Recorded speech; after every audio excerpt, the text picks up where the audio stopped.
চাগে ন আজি শুই উঠিলো অলপ সোনকালে হেৰি আজি বিশেষ এটা কাম আছে আজি এটা ঠাইলৈ মাতিছে হেৰি মাকুমৰ ধুলিজান গাঁৱলৈ মাতিছে তাত কিবা ভোজ এটা আছে তো বহুত দিনৰ আগতেও মই কৈছিলোঁ যে তেনেকুৱা ভোজ মই দেখা নাই গতিকে হেৰি মই যাম বৰ সোনকালে উঠিবলগীয়া হ'ল তালৈ অলপ যাওঁ গৈ পেলাই আপোনালোকক দেখুৱাই আছোঁ বগাই তাৰ কি হয় একচুৱেলি ইয়াৰ বিষয়ে ময়ো নাজানো কিন্তু এটাই জানো ভোজটোৰ নাম গৰখীয়া ভোজ আৰু এতিয়া যিহেতু খেতি শেষ হ'ল সকলো মানুহৰ জেৰা চেৰা উঠাই দিছে পথাৰত একো শস্য নাই গতিকে এতিয়া গৰুবোৰ এৰি দিব আৰু এতিয়া গৰখীয়া দৰকাৰ নাই এতিয়া গাঁৱৰ সকলো ল'ৰা যিবোৰে গৰুবোৰ ৰখিছিলে তো তেওঁলোকে মিলি এটা ভোজ খায় তাত মাইকী মানুহবোৰ সাধাৰণতে নাই অকল ল'ৰাবোৰৰ মাজত হয় ল'ৰাবোৰে বনাই ল'ৰাবোৰে খায় প্ৰতি ঘৰৰ মানুহৰ পৰা এটা দুটাকৈ হাঁহ দিব লাগে চব্জি দিব লাগে লেটেষ্ট এটা কাৰবাৰ বলক যাওঁ এবাৰ চাই আহোঁ দেখিছে এতিয়া আমি ক'ত আছোঁ এইখন এখন বিশাল ধাননি পথাৰ চক কিমান ডাঙৰ ধাননি পথাৰ এখন ধান কাটি লৈ গ'ল এইখন আচলতে আছোঁ আমি ক'ত জানে মই আছোঁ এতিয়া ধুলিজান গাঁও মাকুমৰ পৰা ভিতৰত এই ধুলিজান গাঁৱত আজি বিশেষ নিমন্ত্ৰণ এটা আছিলে নিমন্ত্ৰণটো কি ইয়াত মৰাণ জনগোষ্ঠীৰ মানুহসকলে কি কৰে সাধাৰণতে এইটো বহুত গাঁৱতো হয় এই খেতিৰ সময়ত যিবোৰ গৰখীয়া ল'ৰা থাকে তেওঁলোকে গোটেই খেতি হৈ থাকে কাৰণে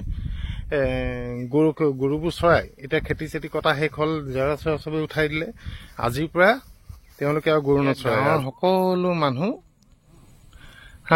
একগোট হৈ পেলাই ইয়াতে খোৱা বোৱা কৰিছে দেই ইয়াত এটা খানা হ'ব আজি হাঁহৰ মাংস দি ভাত হ'ব আজি তাকে নিমন্ত্ৰণ কৰিছে এইখন ধুলিজান গাঁৱৰ বেক চাইডটো এইফালে ডিমৰুহোলা আছে আৰু এইটো চাইডে মাকুম আছে ইয়াতে সকলোৱে খাই আছে ভিডিঅ' এটা বনাইছোঁ আপোনালোকে বহুতে নাজানে নহয় আমাৰ গাঁওবোৰত কি কি পৰম্পৰা চলে এইটো গৰখীয়া ভোজ বুলি কয় দেখুৱাম ৰ'ব দেই সকলোকে ইয়াত গোটেই এই ল'ৰাবোৰে মিলি মেলি গৰুবোৰ চৰাইছিলে যিমান দিন খেতি হৈ থাকোঁতে যাতে কাৰো গৰুৱে খেতি নষ্ট কৰিব নোৱাৰে কাকো অসুবিধাত পেলাব নোৱাৰে কি ধুনীয়া ঘৰ এটা বনাইছে দেখিছেনে নাই বলক দেখুৱাই গোটেই গাঁৱৰ ৰাইজ বহি আছে আৰু ইয়াত এইবোৰ বাঁহৰ ইয়াত কি কি পুৰিছে এইটো ঘৰটো যিটোত এই অকল ডেকা ল'ৰাবোৰে গোটেই খাদ্যবোৰ বনাইছে এয়া পৰম্পৰা এইফালে ভকতো বহি আছে গোটেই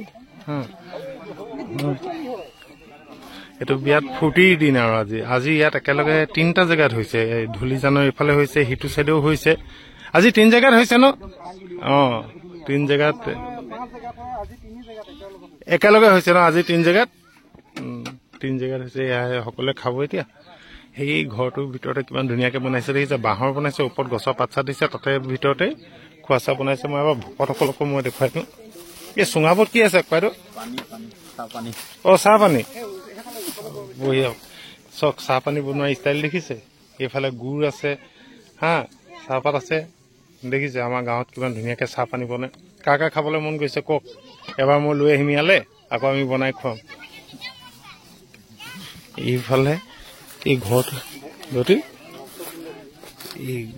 ভিতৰত গোটেই ভকতসকল বহি আছে দেখিছেনে সম্পূৰ্ণ ধৰ্মীয় ৰীতি নীতি মাজেৰে এই গৰখীয়া ভোজটো হয় তেওঁলোককো আশীৰ্বাদ দিব তেওঁলোকে যে গোটেই গাঁৱৰ ৰাইজৰ কাৰণে ইমান ভাল কাম কৰিলে যে ইমান দিন গৰুখিনি ৰখাইলে আজিৰ পৰা তেওঁলোকে আৰু এই গৰখীয়া কামটো নকৰে আজিৰ পৰা তেওঁলোকে একদম ফ্ৰীলি ঘূৰি ফুৰিব পাৰিব খেলা ধূলা লাগিব পাৰিব এইফালে ল'ৰাবোৰ বহি আছে গোটেই আৰু অকণমানি ছোৱালীবোৰ আহিব পাৰে ইয়াত বাকী কোনো ছোৱালী এলাও নহয় শান্তি হোৱাৰ পিছত আৰু ছোৱালী ইয়ালৈ আহিব নোৱাৰে এই অকণমানি ছোৱালীবোৰ আহিব পাৰে এওঁলোকে অলপ লাগি মেলি দিয়ে যে আকৌ দেখুৱাম ৰ'ব অকণমানি ল'ৰাবোৰে দেখিছেনে কিমান ধুনীয়া ভকতলৈ ভাত চাত বাঢ়ি থৈছে এতিয়া সেৱা কৰি পেলাই খোৱা হ'ব আমাৰ এজন দৌ আছে তেখেতকে দুআষাৰ মাহ দৌ নমস্কাৰ আজি পথাৰৰ মাজত আপোনালোক গোটেই ভকতসকল বহি আছে দেখি বৰ ভাল লাগিছে আজি বিশেষ দিন বোলো আজি গৰখীয়া ভোজ হয় এই পৰম্পৰাটো একদম আপোনালোকৰ আগৰ পৰা চলি আহিছে নেকি প্ৰথমে আপোনাৰ ইউটিউব চেনেললৈ ধন্যবাদ থাকিল আমাৰ এইখিনি ইমান ভিতৰুৱা জেগাত আহি পেলাই আপোনাৰ এইখিনি বাতৰি যুগুতাবৰ কাৰণে আপোনাক ধন্যবাদ থাকিল। এইটো আমাৰ এই ভোজ বুলি কৈছে, যজ্ঞ আছিলে গৰুখীয়া যজ্ঞ এটা। এইটো মানে আমাৰ জনশ্ৰুতি মতে বহু পুৰণা, বহু অতীজৰ পৰা চলি অহা। এইটো অসমৰ মানুহবিলাক যে বৈষ্ণৱী সত্তালে অহা আগৰ 500-600 বছৰ আগৰ নহয় জানো? জগতগুৰু শংকৰদেৱৰ সৃষ্টি আগতে এইবিলাক কৰি আছিলে। তেতিয়া অসমত তেতিয়াওতো বহু জাতি জনগোষ্ঠী অসমত বাস কৰিছিলে জেগাই জেগাই। তেতিয়া কি হৈছিলে যে সেই সময়ত অসমখন এখন যোগিনীতন্ত্ৰৰ দেশ। দেৱ দেৱী ভূত প্ৰেত কালিকা এইবোৰ থকা বিশ্বাস হৈছিলে, মায়া মন্ত্ৰ আছিলে। ঠিক তেনেকে মৰাণ জনগোষ্ঠীটো কথাই কওঁ মই বিশেষ। মৰাণ জনগোষ্ঠীটো এটা নিৰ্দিষ্ট জেগাত মানে এই উজনি এইখিনিতে এটা নিৰ্দিষ্ট পৰিসীমাৰ ভিতৰত এখন গাঁও আছিলে। সেই গাঁওখনত থকা বাসিন্দাসকলে তেওঁলোকে দেৱ দেৱী বিশ্বাস কৰিছিলে।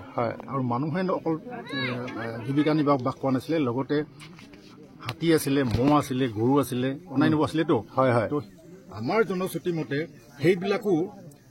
সেইবিলাকো এজন এজন কি হয় দলপতি থাকে। দলপতিয়ে নহয়, দলপতি বুলিলে ভুল হ'ব, এজন এজনৰ মালিক থাকে। ধৰ নেদেখা এজন মালিক থাকে। হাতী হিচাপে, মহ হিচাপে, গৰু হিচাপে লৈ ফুৰে। আমাৰ সেইটো জনশ্ৰুতি মতে আমাৰ সেইটো বিশ্বাস আছিলে। মানে ক'লো যে বৈষ্ণৱী সত্তাৰ আগৰ কথা। তেতিয়া কি আমি হাতীকে পালিছো। হাতীকো যেন কোনোবা নেদেখা জনে তেওঁক ইমান ডাঙৰ জন্তু যে পালি লৈ ফুৰিছে, আমাক অন্যায় নকৰাকে, আমাৰ কথা শুনিছে, এইটো শিকাব পাৰিছে। তেনেকুৱাকে মহৰো তেনেকে ইমান ডাঙৰ দুটা শিং লগা মহৰ মানুহে ধৰি পেলাই বান্ধিছিলে। হিংস্ৰ জন্তু বুলি কয়, হিংসুক নহয় জানো? তেওঁকো কোনোবা এজনে কালিকাজনে লৈ ফুৰিছিলে। এইবোৰ আমাৰ জনশ্ৰুতি মানে বিশ্বাস। গৰু ইমান হিংসুক নহলেও গৰু মানে গৰুখীয়াসকলে তাক পালন কৰে। এই কথাটো কি হ'ল, তাহানি এতিয়া গকুলত শ্ৰীকৃষ্ণই যে গৰু চৰাইছিলে, সেই তেতিয়া গোটেই গৰুখীয়াখিনিক এবাৰ এটা ৰাইকক বক নামৰ এটাই যেনে গোটেইখিনি গাইব কৰি থোৱা নাছিলে জানো? সেইবিলাক আমাৰ খুব বিশ্বাস আছে। গতিকে বৰ্তমানতো এই আমাৰ গৰুখীয়াবিলাকক যাতে সেইবিলাক একো নেদেখাজনৰ পৰা একো অন্যায় নহয়, বা আমাৰ মহ হাতী গৰু যিমানে যি নহওক এইবিলাকত যে কোনোবাই নেদেখাজনে কি বুলি কয় ক'ৰবাত বন্দী কৰি থব নোৱাৰে। সেইটো কাৰণতেই গোটেই গাঁওখনৰ ল'ৰাবিলাকে গৰুখীয়াবিলাকে লগ হৈ এটা প্ৰীতি ভোজ, মানে প্ৰীতি ভোজেই নহয়, ইয়াত পৰম্পৰা মতে ইয়াতো বহুত ধৰ্মীয় নীতি অন্তৰ্নিহিত হৈ আছে ইয়াতে। গতিকে সেইধৰণে সেই পৰম্পৰাটো আজি যিমান শ বছৰে নহওক প্ৰতি বছৰে এই ধৰণে আহি আজি বৰ্তমান অৱস্থা পাইছে। সেইটো বস্তু এনেকুৱা। তো কি হয়, ইয়াত একচুৱেলি গৰুখীয়া ল'ৰাবিলাকেই সেই খাইছিলে, কিন্তু এতিয়া নহয়, সেই গাঁওখনৰ এটা সম্প্ৰীতিটা আনিবৰ কাৰণে তাত যিমান ব্যক্তি আছে, মহিলা বাদে বা আজিকালি মহিলাও চলিছে, মহিলা বাদেই আছিলে বাৰু। তেতিয়া কি হয়, সকলোৱে একেলগে মুখামুখি এসাঁজ ভাত খায়। প্ৰীতি ভোজ সম্বন্ধ মানে ইয়াত চব হৈ আছে দেই। এই বস্তুটোক আমি ক'বলৈ হ'লে এই অতীজৰ পৰা চলি অহা এটা পৰম্পৰা গৰুখীয়া ভোজ আজি আধুনিক যুগতহে ভোজ বুলি কৈছে। ভোজ মানে আনন্দত ভাত পানী খোৱাটোৱে ভোজ নহয় জানো? এইটো একচুৱেলি সেইটোৱে নহয়। ইয়াত আনন্দও আছে, ধৰ্মীয় নীতিও আছে। তাহানিতে আমি বিশ্বাস কৰা দেৱ দেৱী কালিকা সকলোৰ মানে আমাৰ বিশ্বাস এটা আছে, যাতে একো অপায় নাথাকিলেও আমি আছে বুলি কৈছো। সেইকাৰণে আমি গোটেই গাঁওখনে মিলি পেলাই একেলগে মুখামুখিকে ৰং তমস্যা কৰি পেলাই সেই সকলৰ নামতে যে সেই হাতীসকলো ভালকে থাকিব লাগে, মহো ভালকে থাকিব লাগে, গৰু সকলো যেনেকে মেলিছে যিমান হাবিয়ে জংঘলে ঘূৰি নুফক গধূলি মানে গোহালিলে আহিব লাগে। এইবিলাক আমাৰ নেদেখাজনলে আমাৰ এইটো কাকতি মিনতি এটা হেৰি থাকে দেই, সেইটো থাকে আমাৰ। গতিকে এইখিনিৰ লগতে এতিয়া সেৱা এটা হ'ব। সেৱাটোত কি হয়, যিমান ল'ৰা ছোৱালী যি আছে বুঢ়াখিনি বাদ দি পেলাই তেওঁবিলাকতে আশীৰ্বাদ এটাও লৈ ভকতৰ পৰা খুব ভাল আশীৰ্বাদ এটা লৈ, সেই আশীৰ্বাদটো এনেকেই দিয়া হয়। তেওঁবিলাকে যেনেকে আমি সেই হাতী মহ গৰু এইখিনিৰ আলম লৈ পেলাই এতিয়া ল'ৰাসকলকো বেমাৰ আজাৰ হ'ব নালাগিব, তেওঁবিলাকেও জন্ম লৈছে যেতিয়া জীৱিকা নিৰ্বাহনে কিবা পথ এটা পাব লাগিব, শিকাই দিশাই আগবাঢ়িব লাগিব। এনেকুৱাবোৰ লৈ পেলাই এইটো আমাৰ আয়োজন কৰা হৈছে দেই। নাই বৰ ভাল লাগিলে। আৰু আজি মোকো ইয়ালৈ নিমন্ত্ৰণ কৰিলে, গোটেই ভকতসকলকো লগ পালো। মোৰে ভাগ্য সেয়া অকণমান আশীৰ্বাদ মোলৈও আহিব যাতে। আৰু বিশেষকৈ মই মৰাণ গাঁওবোৰত খুব ঘূৰি ফুৰোঁ, আৰু ইফালে আমাৰ বাৰেকুৰিটো মই খুব ঘূৰি ফুৰোঁ। কিবা এটা ভাল লাগে। আৰু বিশেষকৈ মৰাণ জনগোষ্ঠীৰ বিষয়ে নামনি অসমৰ ফালে একেবাৰে কমেই জানে, যে তেওঁলোকৰ ফালে এনেকৈ নাজানে। মই আশা কৰোঁ এই ভিডিঅ'টোৰ থ্ৰুৱেদি আমাৰ ধৰ্মীয় কথাবোৰো জানক যে আমি কেনেকে জীয়াই থাকো, আমাৰ আচাৰ ব্যৱহাৰ কেনেকুৱা, আমাৰ সংস্কৃতিটো কেনেকুৱা। মই এইবাৰ অহাবাৰ মৰাণ যিটো বিহু হ'ব, আমাৰ মেইন ৰঙালী বিহু 7 দিন নে 10 দিনৰ পিছত হয় যে, সেইটোত মই আহিম। এইবাৰ গাঁৱত মই ভালকে আপোনালোকৰ লগত আকৌ কথা পাতিম আৰু বিহুৰ ওপৰত আপুনি ক'ব লাগিব মোক। বহুত ভাল লাগিলে, বহুত ধন্যবাদ আপুনি এইখিনি জানিব বিচৰাৰ কাৰণে। হয় হয়, আৰু আপোনাৰ এই ইউটিউব চেনেলৰ যোগেদি ভাইৰেল কৰি গোটেই অসমৰ যিমান জাতি জনগোষ্ঠী আছে সকলোকে আমাৰ মৰাণ জনগোষ্ঠীৰ এই পৰম্পৰাটো দেখুৱাই দিব আগ্ৰহীৰ কাৰণে আপোনালোকৰ বহুত বহুত ধন্যবাদ। আপোনাৰ এই চেনেলটো চিৰস্থায়ী হওক। থেংক ইউ আৰু আগবাঢ়ি যাওক, ধন্যবাদ কামনা কৰি। ঠিক আছে, ঠিক আছে। সেইখিনিতে মই আৰু এজন ককাইদেউ আছে, তেখেতৰ ওচৰলৈ আহিছোঁ। সেই আমাৰ এইটো গোটেই ক'লেই আজি আমাৰ গৰখীয়া ভোজৰ কথা। কালি মই ইয়াত কথা পাতোতে কোনোবাই ক'লে এই ভোজটোক বালি ভোজ বুলিও কয় নেকি?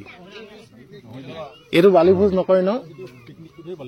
পিকনিকটোক বালি ভোজ কয়। কালি সেইটোক লৈ পেলাই তৰ্কাতৰ্কি এটা হৈছিলে, কোনোবা এজনে ক'লে এইটো বালি ভোজো হয়। তেওঁলোকৰ মাজতে তৰ্কাতৰ্কি হৈছিলে যে বালি ভোজ নহয়, এইটো গৰখীয়া ভোজেই নহয়? হয়, এইটো আমাৰ পৰম্পৰা নীতি, আগৰ পৰা আমি দেখি আহিছো। এইটো আপোনাৰ লৰালি কালত আপুনি কৰিছিলে নাই? আমিও কৰিছিলো। আশীৰ্বাদ লৈছিলে নাই আপুনি? আশীৰ্বাদো লৈছিলো, আমি ভাত সিজাই ৰান্ধি পাইছো।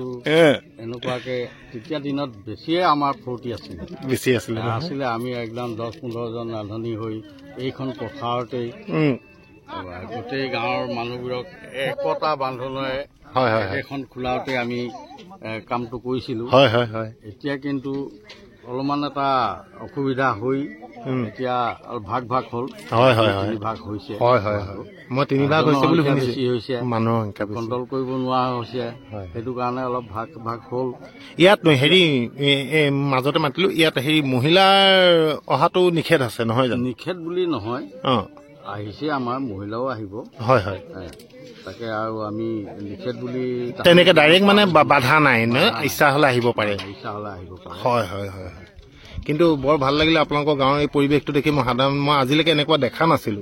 যেতিয়া মোক ৰতনে ক'লে যে এনেকুৱা এটা পৰিৱেশ হয়, মই আহিব লাগিব ইয়ালৈ, কিন্তু গোটেই ভকতসকলকো দেখিলো আৰু আপোনাকো পালো, বৰ ভাল লাগিলে।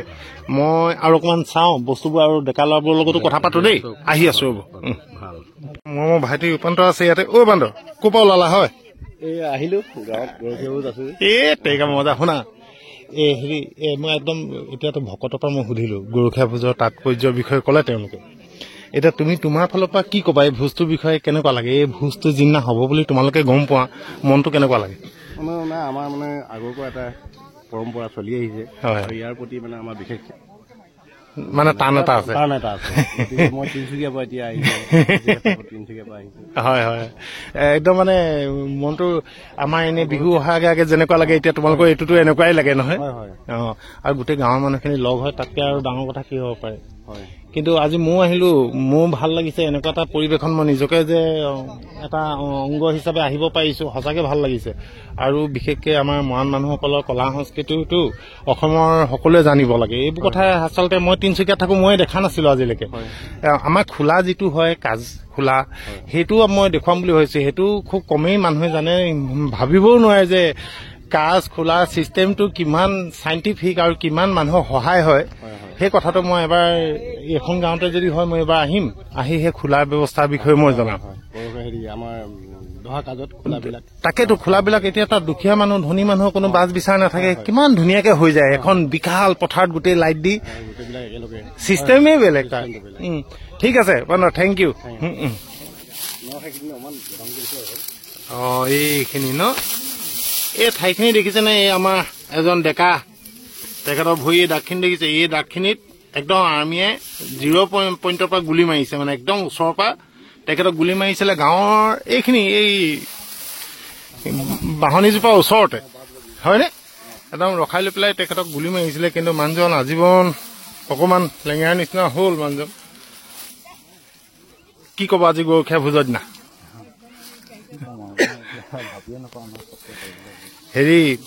এই দিনবোৰ মনত পৰেনে? আলফাৰ দিনত আপোনালোকৰ ওপৰত যি অত্যাচাৰ চলিছিলে ইয়াত আৰ্মিৰ পৰা, আপুনিতো নিজে ভুক্তভোগী। মনত পৰে নহয়? নাই, তাকে আপোনালোকক চেলুট এটা দিছো। আপোনালোকে যিখিনি ত্যাগ কৰিলে গোটেই আজীৱন, আপুনি ভৰিটো যিটো কষ্টত আপুনি আছিলে, কিন্তু সঁচাকে আপোনালোকৰ নিচিনা মানুহবোৰ সদায় পিছফালে থাকে আৰু আপোনালোকে বুকু পাতি দিয়ে। ঠিক আছে কথা পাতিম মই আপোনাৰ লগত এই সেৱাটো কৰি লওঁ ৰ'ব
এইবোৰ বাঁহৰ চুঙাবোৰ দেখিছে নাই এইবোৰ যে থৈ দিছে এইবোৰ এতিয়া পানী ভৰাব পানী ভৰাই ভাত খোৱাৰ পিছত মানুহে হাত ধুব এইবোৰত আৰু সেইকেইটা চুঙা জুইত গৰম কৰি আছে যে ইয়াত চাহ বনাই আছে এইটোতো দেখুৱাই দিম মই কিন্তু এইকেইটা চুঙা মই এইটো চাহৰ কাৰণে থৈছে নহয় এইকেইটা এতিয়া পানী ভৰাব পানী ভৰাই পেলাই মানুহে ভাত খোৱাৰ পিছত হাত ধুব ইয়াত ধুনীয়া চিষ্টেম দেখিছে কি ধুনীয়া খানা চাওকচোন এয়া হাঁহৰ মাংস লৰাই বনোৱা ভাত এয়া পানী সকলোৱে বহিছে ইয়াতে খাবৰ কাৰণে ময়ো বহিছে এয়া মোৰ ভাগটো পৰিছে এয়া সকলোবোৰে খাইছে আগতে খাই লওঁ তাৰপিছত আকৌ মই আহি আছো সুন্দৰ মোৰ ভাগ্য দেই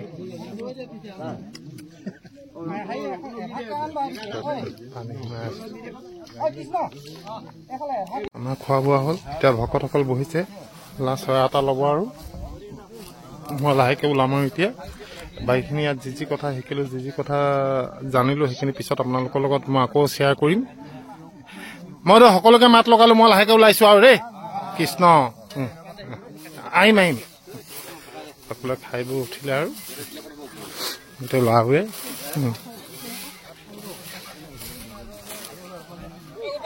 ইমান ডাঙৰ পথাৰখন সেই গছজোপা দেখিছে এইজোপা গছজোপা যে আছে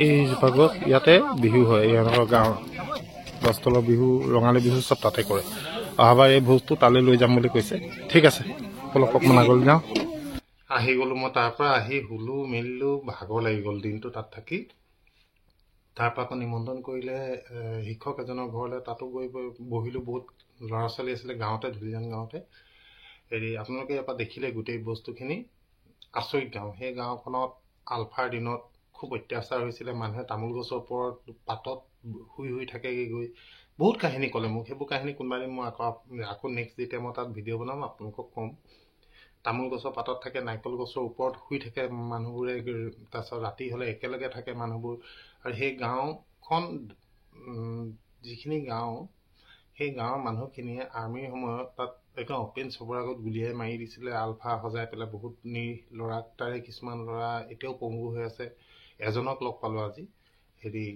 আজি নহয় কালি এজনক লগ পালোঁ তো আৰু সেই বিষয়ে মই দেখুৱাম তাত ল'ৰা এনেকুৱা বহুত ল'ৰা আছে যিবোৰ ল'ৰা পংগু হৈ গৈছে দুখ লাগে আলফাৰ নামত যিমান হাৰাশাস্তি খালে আমাৰ যুৱকে বেয়াও লাগে এনেই কেনেকুৱা পালে কেনেকুৱা পোৱা নাই ভিডিঅ'টো জনাব এনেকুৱা ভিডিঅ'লৈ মই আকৌ আহিম বিশেষকৈ মৰাণ মানুহৰ কলা সংস্কৃতিখিনি মই অকণমান আপোনালোকক দেখুৱাব বিচাৰোঁ যিহেতু মই এনি টাইম মৰাণ মানুহৰ লগতে থাকোঁ গতিকে তেওঁলোকৰ বিষয়ে জনাটো খুবেই জৰুৰী থেংক ইউ ছ' মাছ